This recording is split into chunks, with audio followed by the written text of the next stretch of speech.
Hello， 大家好，这是一颗美花石斛。今年春天开完花之后，就一直长成了这个样子，向两边横着长，太占地方了。今天呢，要把这些高芽摘一下，换一个种植方法。美花石斛像其他的石斛兰一样，它的高芽非常容易摘，轻轻的一掰它就出来了。就像这一颗，看一下它的叶子已经变黄了，应该是营养不够。这一颗石斛兰春天开完花之后，就一直的在长高芽。看一下这些根都已经有2-3寸长了，也是时候把它们摘下来重新种植。石斛兰的高芽非常容易掰下来，只要左右这样子拧一下，它就非常容易脱落了。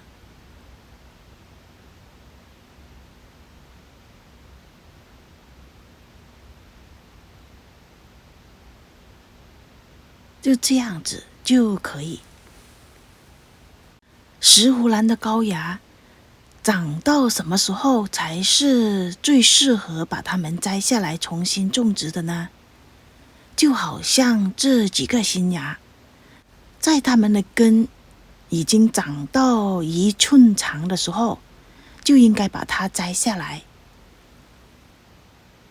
根太短或者是太长，都不是最好的时机。根太短的话，新苗比较难生长。看一下这里，这里是2颗新芽，这里还有一个新芽，但是它没有长出叶子，根已经长这么长了。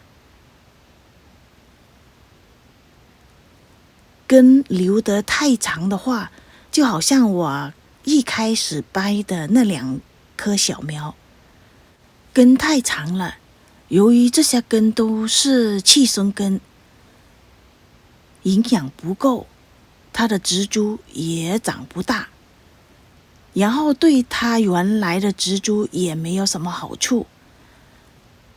本来它自己还要生长，还要供给这些新长出来的植株，它自己也长不好，新长出来的苗也长得不健康，所以最好还是要把它们掰下来重新种植。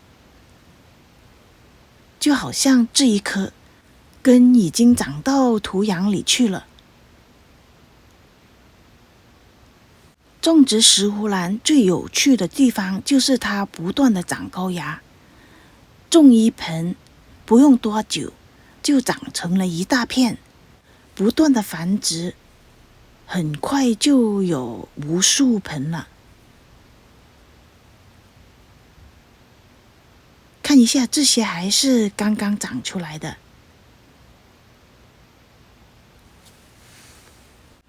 就像割韭菜一样，把这一批高芽摘了，不用多久，又会长出了另外的一批。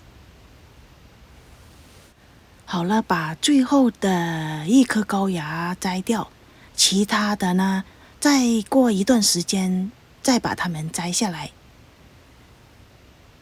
这一颗美花石斛现在是用颗粒种植的，就是用火山岩、珍珠岩、鹿藻土还有浮石种植的。应该也是今年春天的时候换过盆的吧。看一下它们的根长得非常的好，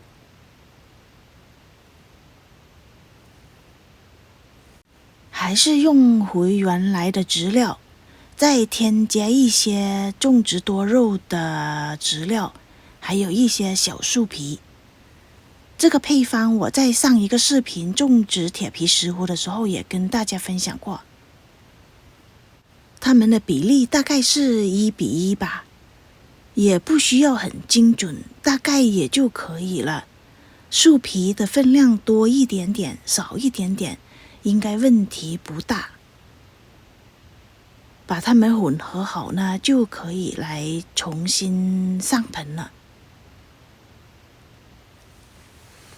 用来种植石斛兰的植料，只要是排水性好、通风比较好的植料都可以。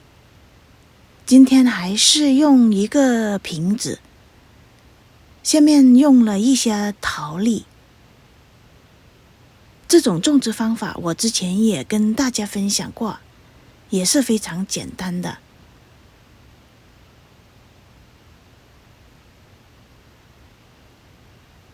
把兰花塞进去，填满植料也就可以了，非常的粗暴简单。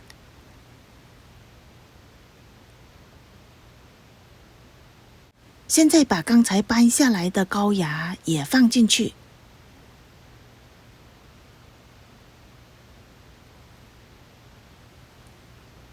轻轻的，不要把这些根弄断就可以。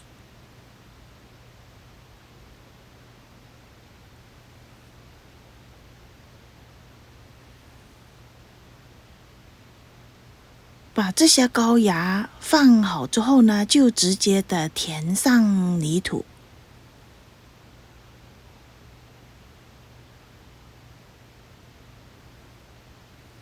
我为什么要用这个瓶子来种植石斛兰呢？因为这种种植方法非常的方便，可以摆在台面上，也可以挂起来种植，不沾什么地方。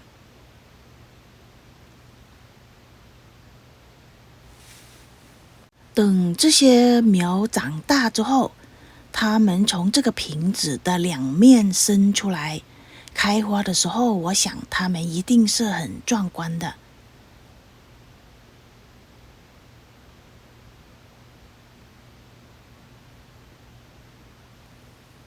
种植石斛兰用的泥土不需要很多，只要把它们的根轻轻的盖住就可以了。最重要的一点，不要把头部埋得太深。好了，现在给它浇水，浇水就直接的浇，或者是直接用水龙头喷也可以。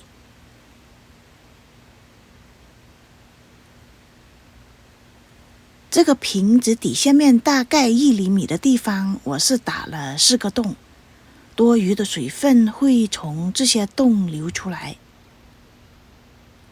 浇过水之后，检查一下是否还需要补一些泥土。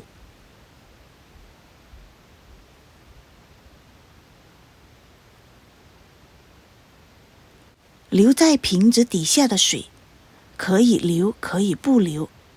现在是冬天，我不需要里面的泥土太湿润了，所以呢，我还是要把这些水倒掉的。如果是春天、夏天的话，底下面有一点水是没有什么问题的。好了，现在里面没有多余的水分了，这样就算拿进屋子里面，也不会有多余的水分滴出来，也不会把地面弄得湿湿的、脏脏的。瓶盖上面我打了一个洞，穿上一根绳子就可以把它挂起来。到明年春天，我把它们全部都挂在外面，用同一种瓶子种植。所有的石斛兰，特别是这些天宫石斛啊之类的，挂在一起，场面应该是比较壮观的。好了，今天这一颗美花石斛就重新上盆了，谢谢您的观看，拜拜。